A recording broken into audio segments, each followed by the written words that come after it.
ठुला खां रिपोर्ट कर रहा है मीर फैज सुमरो ताल के ठुला जे सब डिवीजन गढ़ी हसन थाने जे खद गोठ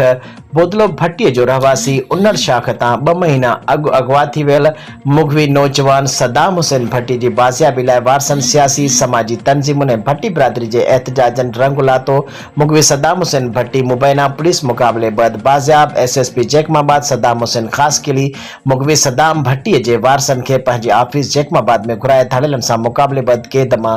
आज़ाद करायल सदाम हुसैन भट्टी के वारसन बाबत भट्टी अब्दुल नबी भट्टी,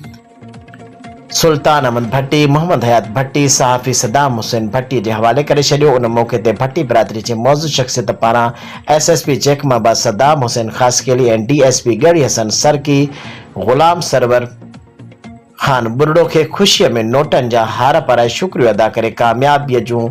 मुबारकूं ॾिनियूं। जॾहिं त एसएसपी जैकमाबाद सदाम हुसैन खास केली मुगवी नौजवान सदाम भट्टी के पुलिस मुकाबले में बाज़ियाब करण जी दावा कई है। होॾां इलाइक़े में चोबोल आहिनि त मुगवी नौजवान सदाम भट्टी राजूणी ऐं पुलिस जी कोशिश सां बाज़ियाब थियो आहे। होॾां मुगवी नौजवान जे बाज़ियाबी जो इतला मिलण बैदि संदसि घर भातियुनि समेत ॻोठ ऐं इलाइक़े में ख़ुशीअ वारो माहौल पैदा थी वियो।